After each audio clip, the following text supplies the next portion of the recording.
श्री हनुमान जी ने लघु आकार ले लिया। हनुमान जी दीर्घ आकार में थे, पर्वताकार शरीर हनुमान जी का, लेकिन जब राम जी को देखा तो सरकार के सामने लघु हुए, लघु रूप लिया हनुमान जी ने। और लघु रूप लेकर के श्री हनुमान जी ने भगवान श्री राम को वंदन किया, प्रणाम किया। और अब भगवान श्री राम ने कहा, क्यों हनुमान, मेरे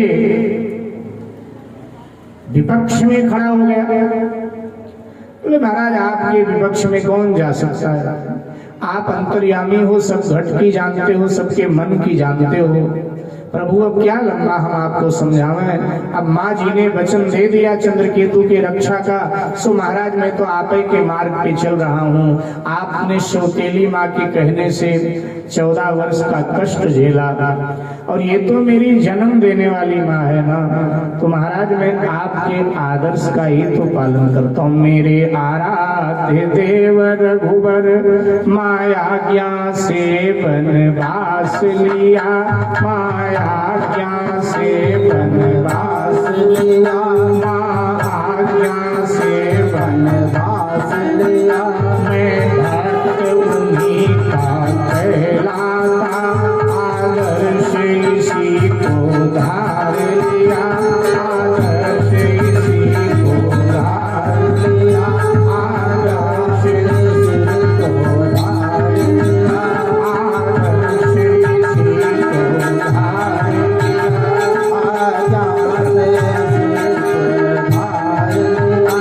भगवान श्री राम ने कहा तो फिर युद्ध ही होगा। हनुमान जी ने कहा सरकार जैसे आपकी इच्छा। और फिर तो भगवान श्री राम ने सारंग पर बाण चढ़ाए। सारंग कर सुंदर निशन सिली मुखा कर कटिकसु, सारंग कर सुंदर निशन सिली मुखा कर कटिकसु, भुजदंड पीन मनोहराय धरासुर बदलसु, भुजदंड पीन मनोहराय धरासुर बदलसु। दास तुलसी जब ही प्रभु सर चाप कर फेरन लगे, दास तुलसी जब ही प्रभु सर चाप कर फेरन लगे। ब्रह्मांड दिग्गज कमठ महिमहि सिंधु भूधर डगमगे, ब्रह्मांड दिग्गज कमठ महिमहि सिंधु भूधर डगमगे। सारंग कर सुंदर निशन सिली मुखा कर कटिकसु, भुजदंड पीन मनोहराय धरासुर बदलसु, भुजदंड पीन मनोहराय धरासुर बदलसु। दास तुलसी जब ही प्रभु सर चाप कर फेरन लगे, ब्रह्मांड दिग्गज कमठ महिमहि सिंधु भूधर डगमगे, हरि सिंधु भूधर डगमगे, हरि सिंधु भूधर डगमगे, हरि सिंधु भूधर डगमगे, हरि सिंधु। भगवान ने जब सारंग पर बाण चढ़ाया, धरती में कंपन हुआ, आकाश हिलने लगा, बाण वर्षा रघुनाथ जी करने लगे। लेकिन वो बाण हनुमान जी की ओर जाते हैं, भगवान के छोड़े हुए बाण हनुमान जी की ओर जाते हैं। हनुमान जी क्या करते हैं, उन बाणों में भी हनुमान जी को राम जी का दर्शन हो। ये भक्ति का प्रभाव, राम जी का दर्शन होता है। बाणों को आते हनुमान जी देखते हैं तो सर झुका करके बोलते हैं जय सिया राम। जैसे बाण रघुनाथ जी के धनुष से निकलकर हनुमान जी की ओर बढ़ते, हनुमान जी सर झुका कहते हैं जय सिया राम, और जैसे कहते हैं जय सिया राम, बाण वापस हो जाते हैं, और वापस होकर के भगवान के शरीर में जा करके धंस जाते। ये लीला ठाकुर जी कर, भक्त की महिमा संसार को भगवान को बताना है। तो बाण जा करके ठाकुर जी के शरीर में धंस जाते, पांव से लेकर गले तक बाण ही बाण, बाण ही बाण, बाण ही बाण घुसते भगवान के शरीर। अभिप्राय क्या है मेरे भाई, जो नर राम ही चेत, कबीर जी कहते जो नर राम ही चेतई राम ही होत समान। हरिजन हरि अंतर नहीं नानक साची जान। हरिजन हरि अंतर नहीं नानक साची जान। क्षमा करें, कबीर जी ने, नानक जी ने कहा हरिजन हरि अंतर नहीं नानक साची जान। जो नर राम ही चेत। राम का चिंतन करते करते भक्त राम में हो, कोई अंतर नहीं रहा। हरिजन माने भक्त और भगवान में कोई अंतर नहीं रहा। रघुनाथ जी का शरीर खून से लथपथ, ये देख करके साहब देवता घबराने लगे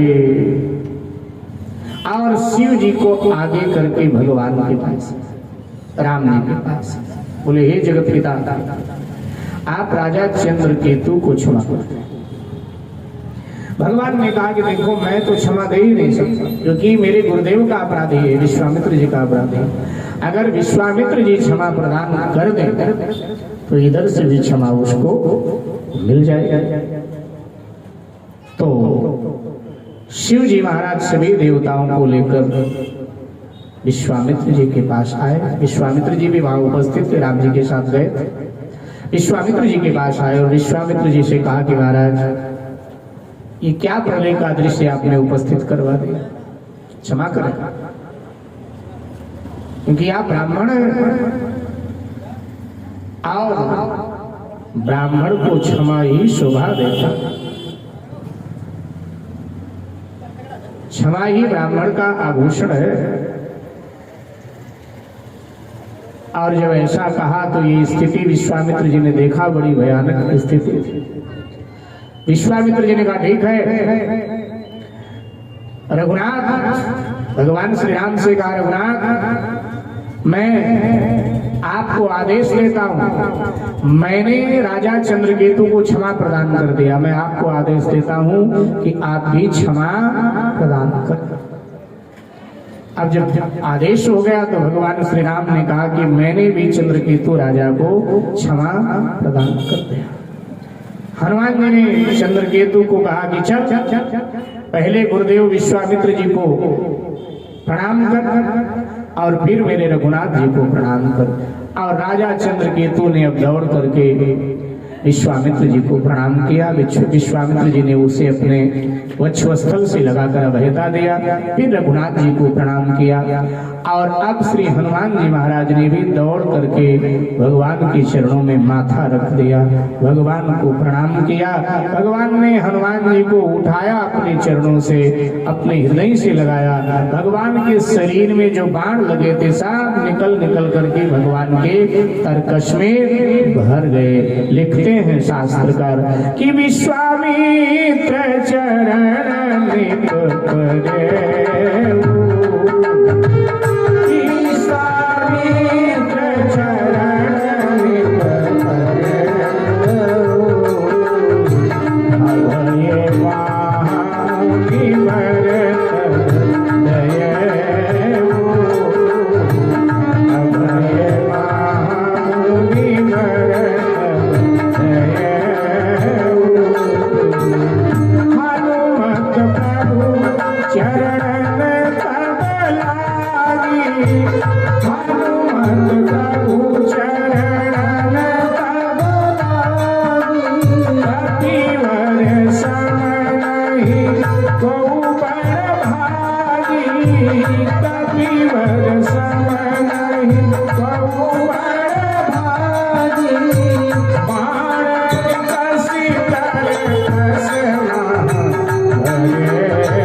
कौशलपति कौशल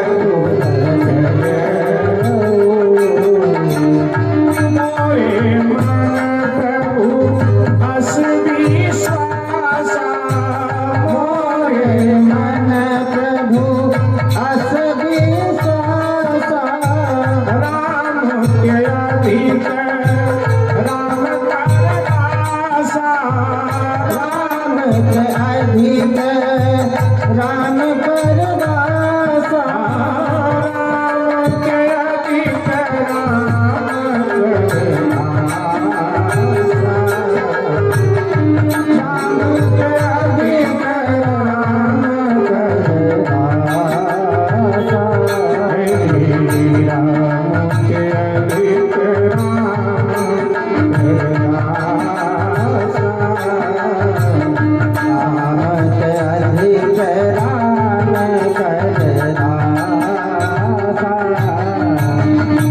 भगवान श्री हनुमान जी को राजा को क्षमा प्रदान किया विश्वामित्र जी ने। भगवान ने राजा चंद्रकेतु सभी को वंदन प्रणाम करके और विदर्भ चला गया।